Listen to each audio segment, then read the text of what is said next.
These days I'm playing a lot of introductory war games that are as simple as they come, because I'm looking for games that I can play with my students in a class about war that I'm teaching at IU in a couple of weeks. It is a class about representations of war in fiction, so that will include literature, film, art, and possibly games. One such game that I explored, hoping to use it in my class, is Israeli Independence, published by Victory Point Games. This is a solitaire game about the first Arab-Israeli war of 1948 and 1949. This is a game based on the States of Siege system. It is a system used for solitaire gaming, so this is a solitaire game, technically, but there are ways in which you can include that in a class. For example, you can have students working in small groups, each with a copy, and they work together as the player and they take decisions together. It may even be a general class activity. If I just set up the game on the desk and with a projector I project the board on a big screen, and then students make decisions collectively as a class. Maybe they can even vote about things. I can see how a solitaire game of this type could be included in a classroom. So States of Siege system, this system has been implemented in much more complex games such as Ottoman Sunset or Zulus on the Ramparts, games that I enjoyed quite a bit in the past. This one is much simpler. This is pretty much the system stripped down to the bone. The basic core of rules, of ideas of the States of Siege system are represented here without much else around it. Let me tell a little bit about the game, and then I will tell you my impressions about the game in general and how it may play in the classroom. You play the game on this little map, which abstracts the area of the operations with West Jerusalem here, and with tracks that represent the advancing enemy armies. There is Egypt, Jordan, Iraq, Syria, and Lebanon that are trying to reach Jerusalem. Each of these armies is represented by a counter that starts in the last box of its track, and each such army has a number which goes from 2 to 4. The higher the number, the harder it is to defeat, or better, to fend off the attacks from that army. Rules are incredibly short, as this single sheet of paper here. Each turn you will start by revealing a card from this deck. This deck will tell you what army or armies controlled by the enemy will advance in that turn.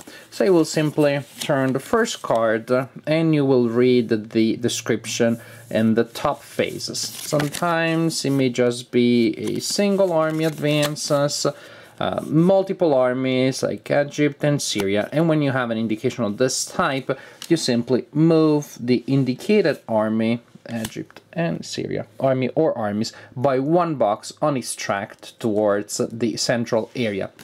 This is a special indication. Advance your slowest Arab army by one space, which means you look at the army on the board which is in the highmost space, the space with the highest number, which is the one that is the farthest from Jerusalem. Here we have 3 armies that are on the box number 4. Armies in the box number 4 are the slowest ones, so you advance all of those. In this case, this is what will happen if you are resolving that effect. Suppose that there is only one army in the box number 4, then that is the slowest army, and that is the only one that advances, because there are no other armies in the same box. Some boxes are circular, so I guess that the definition of box can be a little ambiguous. These circular boxes simply indicate areas associated with the West Bank, and there are card effects that target them specifically. There may be cards that will make armies in these boxes retreat, or armies in these boxes advance. After you have resolved the phase of the card that indicates the advance or possible retreat of enemy armies. The card that you have just revealed will also indicate how many offensives you receive. You may receive a certain number of offensives with modifiers. That may be for all attacks, or they may be against specific targets. There may be no offensives. There may be offensives that just cards that just indicate a number of offensives without any special effect. The offenses that you have, you spend to attack enemy armies. You simply declare the army that you're attacking, you roll a d6, this is the one that comes with the game. Feel free to replace it with a smaller one if this is too big for you to carry around. You roll the die, you apply possible modifiers, and you're trying to roll higher than the number indicated on the army that you're attacking. Suppose I'm attacking Egypt, suppose I have no modifiers, I rolled a 3. You don't trust me? You don't believe me? Here it is. I rolled a 3. 3 is... oh, what happened? What happened here? I rolled a 3, that is not good enough because I need to roll higher. If I roll equal to or lower than the number on the army that I'm attacking, nothing happens, and I can spend multiple offensives against a single enemy army during a turn. If I manage to roll higher than the number indicated on the counter of the army that I'm attacking, then the target army retreats by 1 space. You continue like this, revealing card after card, moving enemy armies, receiving and spending offensives, until either you go through the entire deck, and if you manage to survive until the end of the game, you win the game, or you continue like this until an enemy army advances into the central space on the board, in which case you lose the game immediately. There are 2 variants or 2 optional elements of the game. If you find the game too easy, then you can add 2 cards in the deck. These 2 cards, called number 23 and 24, there are 22 cards in the standard deck. So you add these cards to the deck, which makes the game longer. You have to survive more attacks in order to win the game.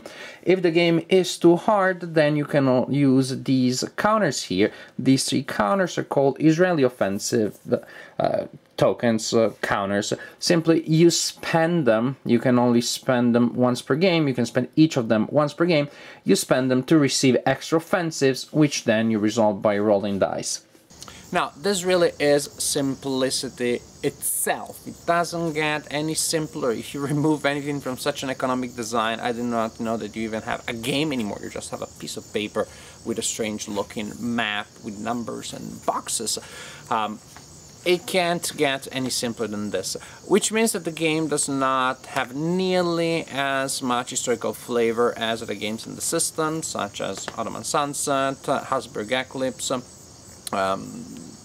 Zulus on the Ramparts, some of the games that I played in the past that I enjoyed. That is probably a minus in some cases, in some situations. You will not always feel like playing a game that is this simple, this basic.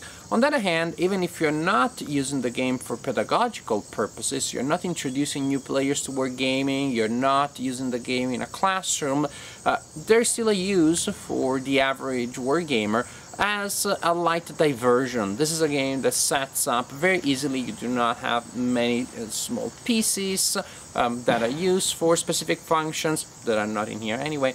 You do not have several rules and several tracks and several aspects of the game that you need to keep track of, like it happens in games that give you more options, more possibilities, more challenges, but also more work. It is very fast to set up. It plays very fast. It plays in about 20 minutes or less. And then if you lose the game, it may just like may last 5-6 minutes if you have an early loss, which has totally happened to me and more than once. Actually, this is a game that I found quite tough to beat. Maybe I'm missing something. Maybe I'm so used to working my strategy around possibilities that the various incarnations of the design give you. I'm so used to that, to think laterally, that then when I'm confronted to the most economic version of the system, I'm kind of like, oh, what do I do now? Oh, and I make the wrong decision. Or it is just a tough game to beat. I just hope that if my students play the game several times and they never get to beat it, they don't get too frustrated. And maybe, who knows, this is a way in which that reader will become addicted and will keep playing the game until they win.